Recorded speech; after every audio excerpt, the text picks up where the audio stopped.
Welcome to Hood Champion Boxing and Sports.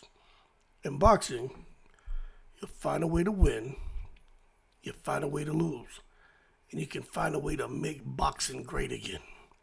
All Vergil Ortiz needs is a red hat with white letters that has MBGA, make boxing great again. Now y'all know when it comes to Vergil Ortiz, I don't think he beat Bohachuk. I don't think that he's the same fighter he was at 147. I say that every time I talk about Vergil Ortiz. But I'm fair, and I'm going to tell you, Vergil Ortiz for president. That's what they should make this man. When you look at Vergil Ortiz and everything he's been through, okay, I wouldn't quite put him in the same category as Earl Spence. Or maybe you can, right? Earl Spence went through some shit with the accident, right? Very, very unfortunate thing that happened to Earl Spence. I've heard all kind of rumors and reports, but one thing that I picked out of the discussions about Earl Spence and what he went through with that accident, it sounded like he may have had to be revived at some point in time. Now, I don't know if that's true, but I know he was messed up. Bad. Something beyond comprehension, right? But when you look at Vergil Ortiz, okay, like Earl Spence went through his stuff.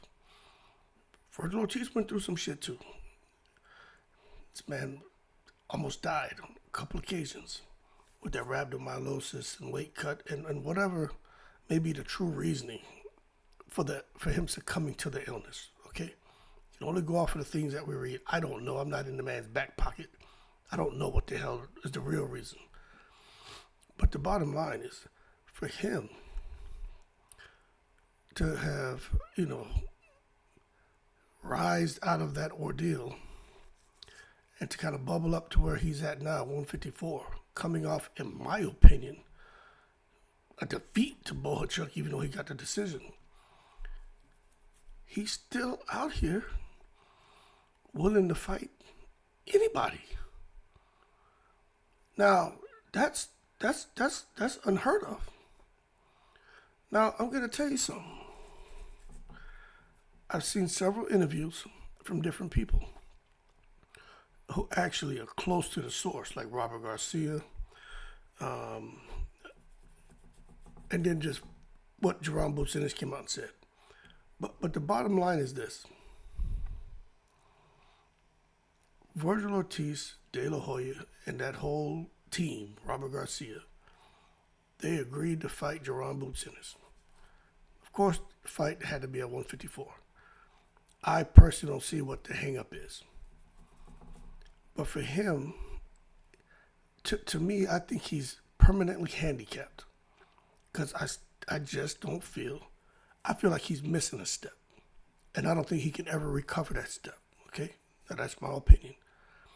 But to see he was willing to fight the quote-unquote boogeyman of boxing, and I'm talking about the lower weight classes. I'm talking about Jerome Boutsinis. From 147 to 160, there are many who have dubbed Jerome Boutsinis as the boogeyman of the sport. Eddie Hearn has quite often referred to Jerome Boutsinis as the boogeyman as well. So just knowing that Jerome Boutsinis, whether he's blaming his dad, he's blaming Eddie Hearn, something happened to where it seemed like Jerome, Eddie Hearn, Jeron's dad, a serious breakdown in communication. But irregardless, Jerome Boutsinis isn't looking real good right now. Because even for me, I'm big on communication. Being a retired military dude, right? At a very high level. That'd be like me having someone in my office, right? Who I'm responsible for. And I'm sitting in briefings with these people. And although they're the ones who are doing all the talking, I'm just kind of there, fly on the wall, making sure when things get thick, the conversation goes a kind of way. Or certain people who are rank heavy start talking.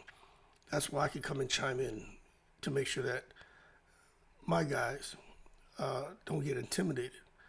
Because sometimes when you got someone who outranks someone talking to someone with lesser rank, it can be uncomfortable.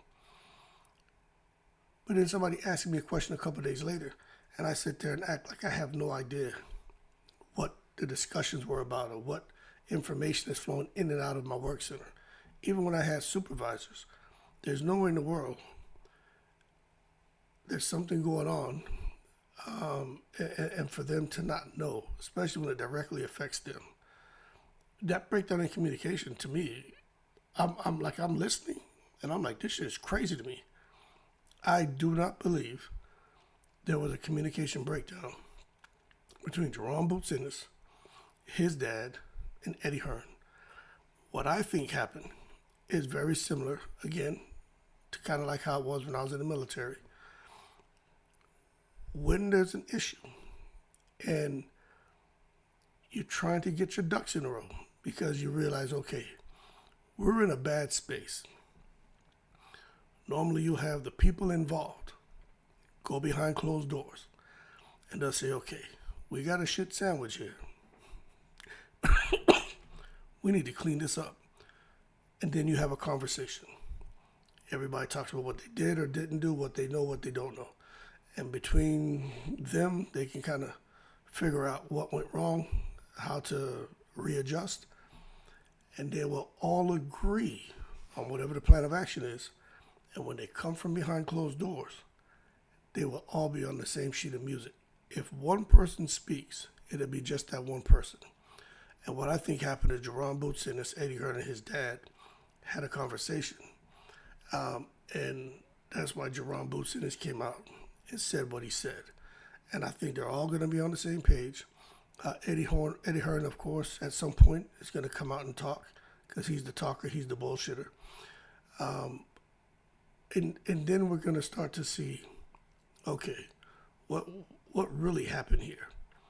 Because you're looking at Vergil Ortiz side, there's no miscommunication. Everyone over there is like, we're good. The money, everything's good. Just 154. There's no breakdown. But on Jerome Boots Ennis side, massive breakdown and shit that just doesn't make sense.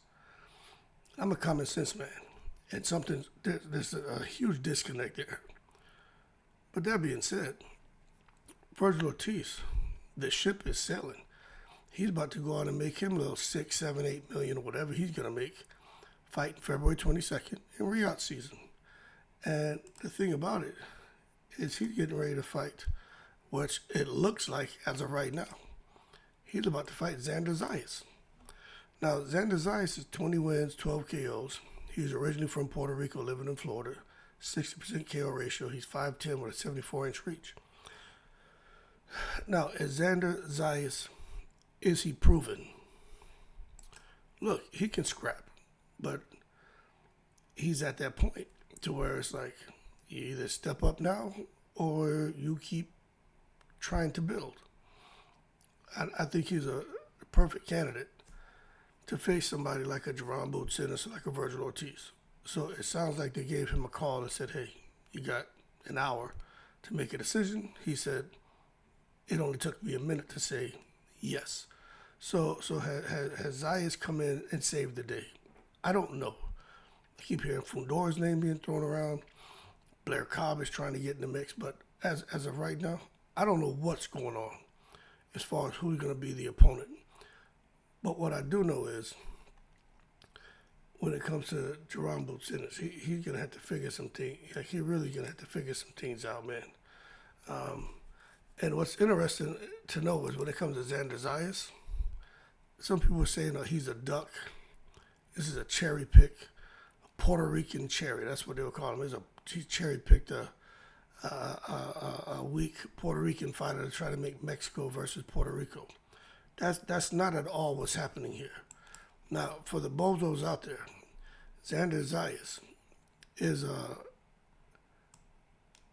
the only option really for Vergil Ortiz. Now, Vergil Ortiz is ranked by the ring number 5. But when you come and take a look at Vergil Ortiz being the WBC interim world super welterweight champion, and you look at what his options are. Okay, so the number one ranked in the WBC is Earl Spence. Sounds like he's fighting Fundora, or who knows what he's going to do. So he can't fight Ortiz. Bohachuk and Madrimov are fighting this month.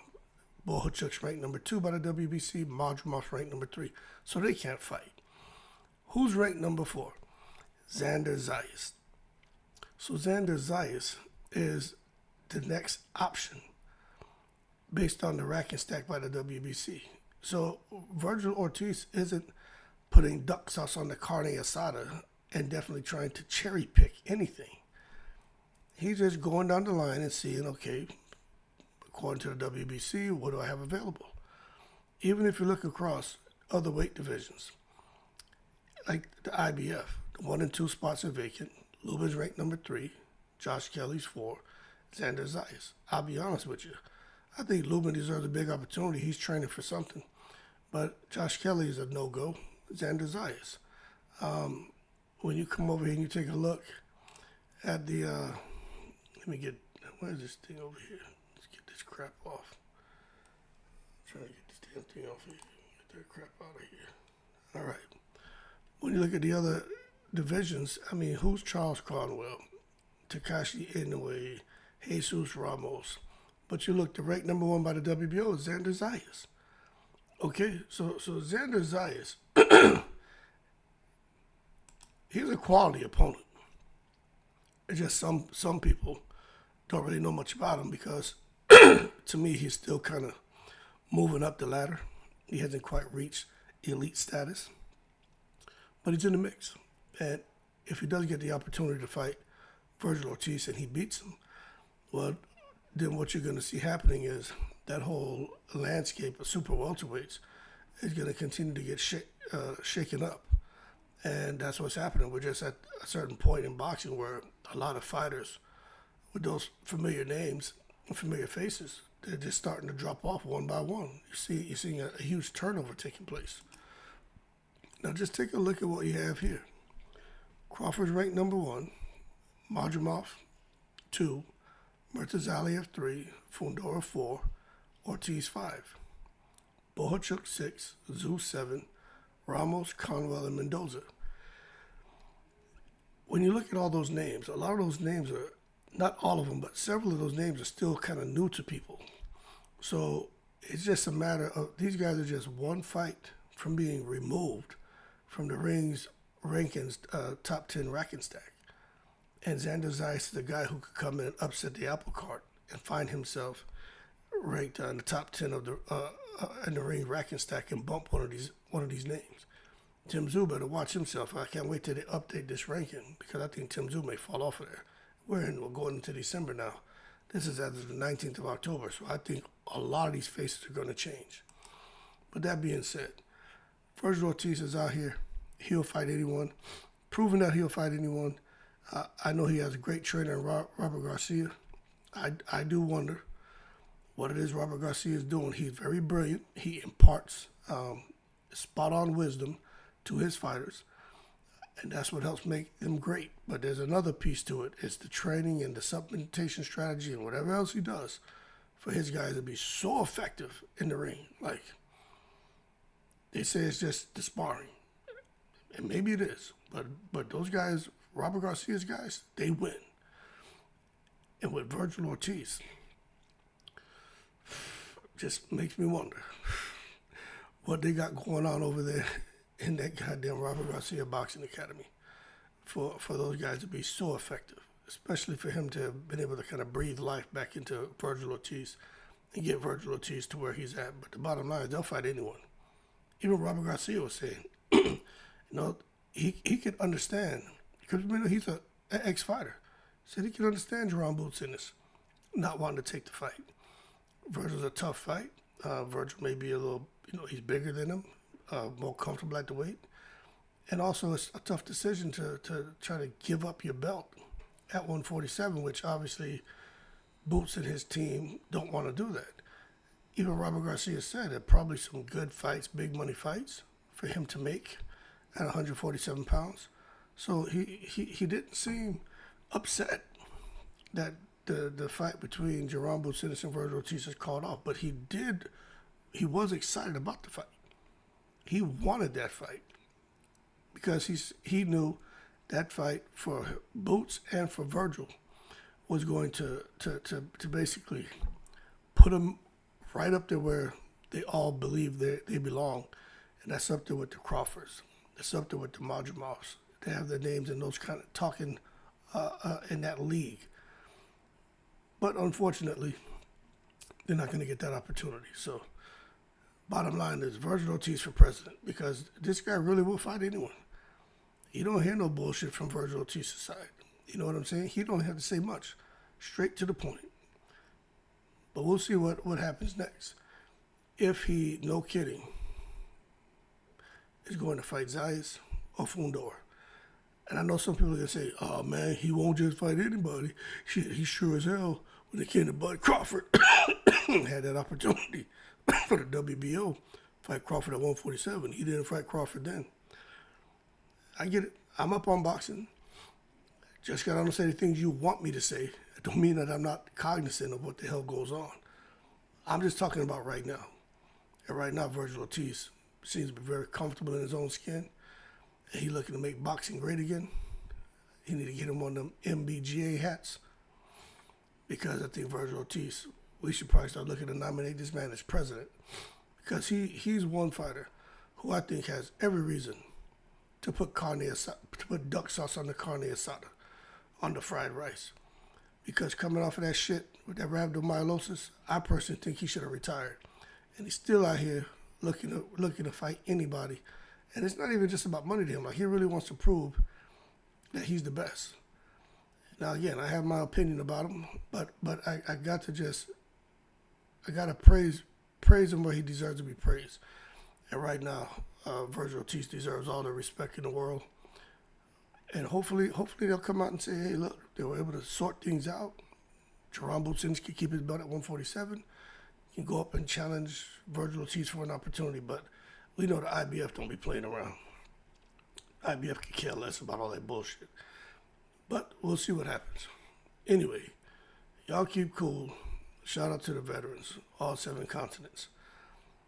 Let's see what happens next. Is it going to be Xander Zayas, Mexican-American versus a Puerto Rican? Who knows? But if the fight takes place, it ain't going to be in the States. They're going to be in Saudi, so ain't going to be no Puerto Rican flying to no goddamn Saudi Arabia. Ain't no Mexicans flying from Mexico to goddamn Saudi Arabia. Ain't nobody going to Saudi Arabia. So that would kind of suck. But hey, they ain't going to care because if Boots was going to make $6 million, Xander Zayas would probably make some good money. And you know Vergil Ortiz is making good money, so they ain't going to care as long as they're getting paid. Anyway, y'all keep cool. More to come on this ongoing big drama show, like Triple G would say, with Vergil Ortiz, his team, Jerome Boots Ennis and his team, and what's going to happen at 147 for Boots, what's going to happen at 154 for Boots, and what's going to happen at 154 for Vergil Ortiz. In the breeze.